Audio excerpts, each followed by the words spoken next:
Президент Садыр Жапаров бүгін Кыргызстанга расмий сапары менен келген Малайзиянын тышкы иштер министри Замбри Абдулкадирди кабыл алды.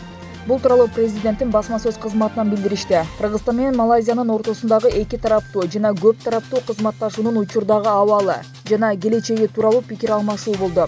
Мамлекет башчысы Кыргыз тарап эки өлкө ортосундагы саясий диалогду мындан ары бекемдөөгө чоң маани берерин белгилеп, Малайзия Кыргызстандын түштүк чыгыш Азиядагы негизги өнөктөштөрүнүн бири экенин эске алып, анын деңгээлин жогорулатуу зарылдыгын баса белгиледи.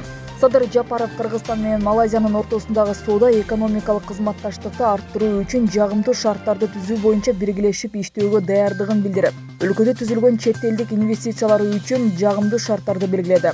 Тактап айтканда ал энергетика, туризм, айыл чарба жана маалыматтык технологиялар тармактарындагы эки тараптуу потенциалды белгиледи. Учурдан пайдаланып, мамлекет башчысы Малайзиянын султаны Абдулла Ахмад Шахты жана Малайзиянын премьер-министри Анвар Ибрагимди Кыргызстанга расмий сапар менен келип кетүүгө чакырды. Замбри Абдулкадир мамлекет башчысы менен болгон бүгүнкү жолугушуу жана анын расмий сапары Кыргызстан менен эки тараптуу мамилелердин бекемделишине жана өсүшүнө түрткү берерин канааттануу менен белгиледи. Тараптар эки жактан тең мамилелерди тереңдетүү үчүн зарыл болгон бардык инструменттерди эске алуу менен өлкөлөр ортосундагы стратегиялык мамилелерди тереңдетүүгө жана кеңейтүүгө эки тараптуу даярдыгын белгилешти. Мамлекеттик катчы Сүйүнбек Касмамбетов баланы энесинин атына каттоого каршы пикирин билдирди. Мен каршымын. Атанын аты менен гана тукум сүрүштүрүлөт. Эртең Конституциялык соттун маалыматы чыгат деп жазды Касмамбетов социалдык баракчасына.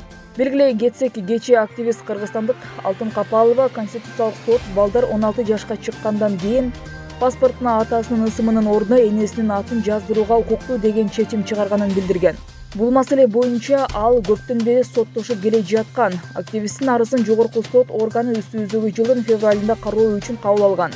Эми жашы жеткен бардык балдар апасынын атына катталса болот. Менин 16 жаштагы уулум Капалова Данияр. Менин 16 жаштагы уулум Капалов Данияр Алтыновичти куттуктайм. Менин 16 жаштагы уулум Капалов Данияр Алтыновичти куттуктайм. Ал жакында паспорт алып, атасынын ысымынын ордуна менин атымды жаздыра алат деп кабарлаган Капалова. Ошол эле учурда социалдык тармактагы балага энесинин атын берүүнү туура көрбөй сын пикирлерин жазгандар арбын болууда. Бул улуттук каада салттарга каршы келерин билдирип жатышат. Ал эми Конституциялык сот расмий маалымат тарата элек.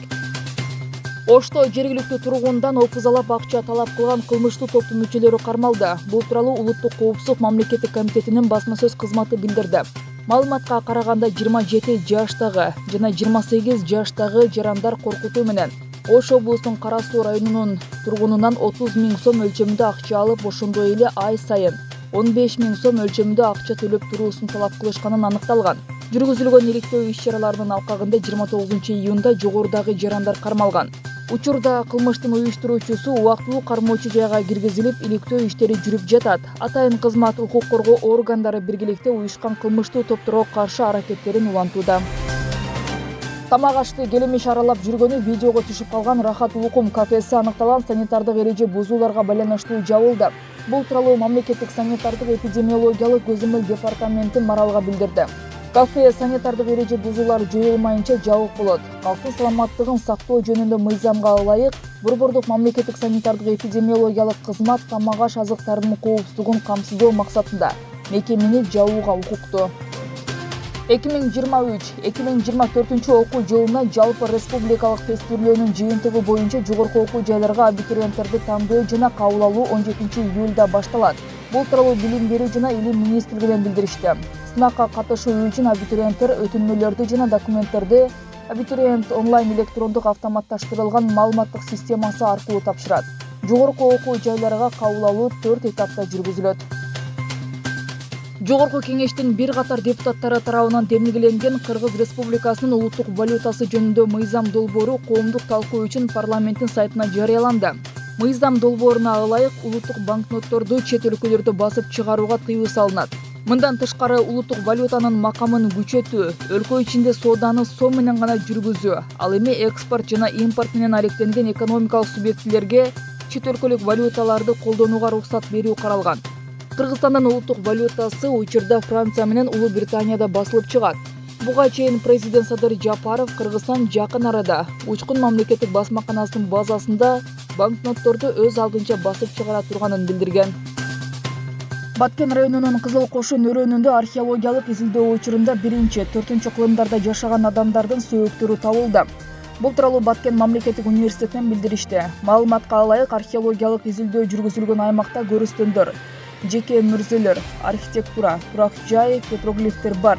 Баткен Лелек райондорундагы алгачкы археологиялык изилдөөлөр өткөн кылымдын 1954-1960 жылдары жүргүзүлгөн.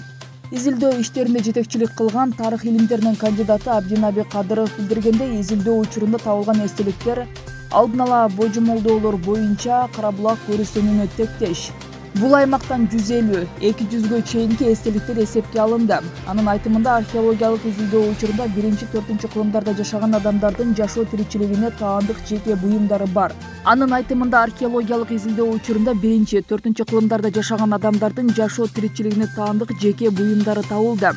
Тактап айтканда, 1 кумара, 3 темир бычак, 1 канжар, 1 жаанын учу, 1 курдун тогосу адам сөөгү менен кошо табылды. Кара булактагы эстеликтери биздин замандын 1-4 кылымдарына таандык. Ал мезгилде сөөк коюу салтында маркумдун буюм тайымдарын, аял кишилердин жасалгаларын, сөөк менен кошо көмүшкөн жана сөөктүн баш жагына кумараларды тамак ашын коюшкан, деди окумушту. Ал белгилегендей, бул археологиялык табылгалар Европага лабораториялык изилдөөгө жиберилет. Бул лабораториялык изилдөөлөрдөн кийин көрүстөндөрдүн сыры, илимий жактан так аныкталышы мүмкүн. Жалал-Абад шаарынын Жусуп Акиев көчөсүндө 3 кабаттан турган заманбап жаштардын инновациялык технологиялар борборунун курулушу жүрүп жатат. Курулуш Жалал-Абад шаарын өнүктүрүүгө республикалык бюджеттен бөлүнгөн 2 миллиард сом акча каражатынын эсебинен 64 миллион 500 миң сомго курулууда. IT борборду Иверия жоопкерчилиги чектелген коому куруп жатат. Анын курулушу ушул жылдын ноябрь айында бүткөрүлөт. Белгилей кетсек, Жалал-Абад шаарында курулуп жаткан IT борбор Кыргызстандагы алгачкы мамлекеттик инновациялык технологиялар борбору болуп калмакчы. Инновациялык борбордун куруу максаты жаштарды ушу инновациялык технологияларды окутуу боюнча эсептелет.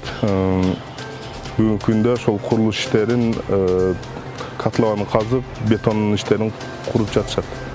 Имараты 4 кабаттан турат, жертөлөсүн кошконубузда жалпы аянты 500 квадрат метрди чапшыйт. Кыргызстанды өлкөбүздү өнүктүрүүчү бул бир эле эң чоң способ бул бул IT тармагында технология. Азыр чет өлкөгө барсаңыз бүт электрондоштурулган. Бизде баягы электрондоштуруу деп эле айтып коюп эле көп нерсе өтпөй атпайбы, ишке ашпай атат. Мына ошону кимдер чечет? Ошону IT программисттер чечет да. Ошол IT программисттердин бүгүнкү күндө ушундай бир жакшы жашаанда, жакшы мамлекет деңгээлде каралып аткан аябай сонун мүмкүнчүлүк. 3-6 июль күндөрү Кыргызстандын аймактарында нөшөрлүү жамгыр жаайт. Бул тууралуу өзгөчө кырдаалдар министрлигинен билдиришти. Буга байланыштуу тоо этектеринде жана тоолуу аймактарда сел жүрүп, дарыяларда суунун деңгээли көтөрүлүшү күтүлөт.